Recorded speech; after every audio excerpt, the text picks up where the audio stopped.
2. And carbon-12 was given a relative atomic mass of exactly 12. Okay? By definition.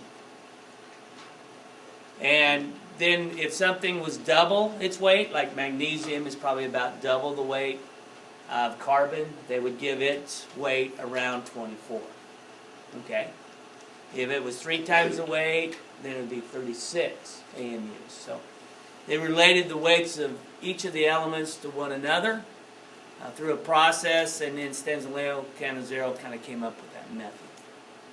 And they pretty much all agreed upon there was about 60 elements at that time. They pretty much agreed on that was their weights, and so then they could compare their results with other ones. Okay? It'd be kind of like we'd have a standard of a meter stick, and everybody's definition is different. Meters different length for everybody. And so when they do, for example, a density lab, they would be coming up with different densities.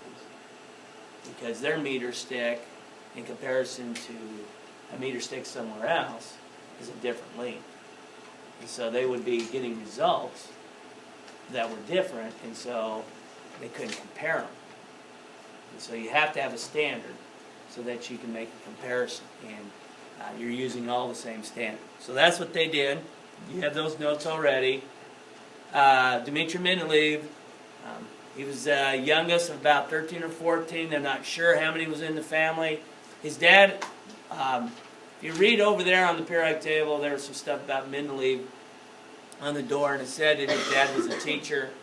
His mom was a manager of a glass factory. We talked about yesterday. They made a trek.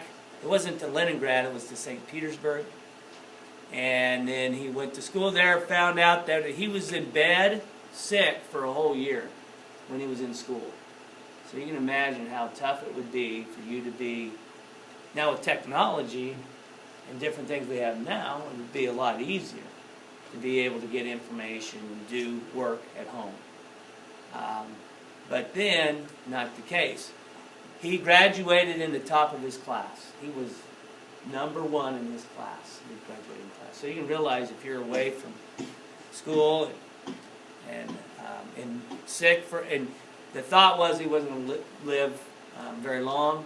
Doctors, a lot of times, they gave him 2 or 3 years. He had a heart condition, but he lived into his 70s. Okay, he arranged the periodic table according to 2 characteristics: atomic weight, which Cannizzaro kind of got that to where everybody was on the same page, and then repeating patterns. They looked at physical and chemical characteristics. So you got a little bit of a taste of that yesterday, those who stayed behind and worked on laying out a periodic table based upon 20 elements. And they kind of got an idea of how to do that grouping, because we always increase going across, or try to, and have groups that have the same characteristics in the families. Okay, chemical characteristics are big to look at. So this slide we did yesterday also, we came up with areas where it wasn't working out right because the characteristic in the group, according to increasing mass, didn't work out right. So, for example, tellurium and iodine, it doesn't make sense to put them in order of increasing weight, because it'd put iodine in group 16 and tellurium in group 17, and they are much better property-wise if they're switched around, so that the lower weight comes first, or the higher weight comes first, and the lower weight comes second in those two. So he felt it was more important to group based upon properties and relative atomic mass. Okay? And then the last slide, I think I gave you a little information on this, but I didn't do the slide, right? So here's the slide. Moseley, he was able to develop a method of determining the nuclear charge in each of the individual atoms. And he used X-ray, or high-frequency waves, to do that. And the result would give him information about the charge. And he realized and recognized that the charge was consistently the same. It would always increase by the same amount across elements on the periodic table. So it would always increase by a specific charge, and we know that now is the proton, and that as an additional proton is added across a periodic table, then the charge would go up a little bit. And so he was able to get a little bit more information and apply what's called the atomic number to the elements.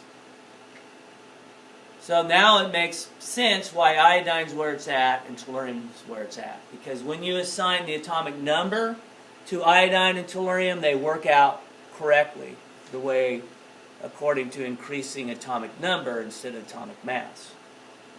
So it allowed Mendeleev in which to understand why he put it in that order. There was some information that was gained in the science community. It's always good when there's something that they're not sure why it works out the way it does, and then it gets some more information, and it satisfies that science community of how things should be grouped. Okay?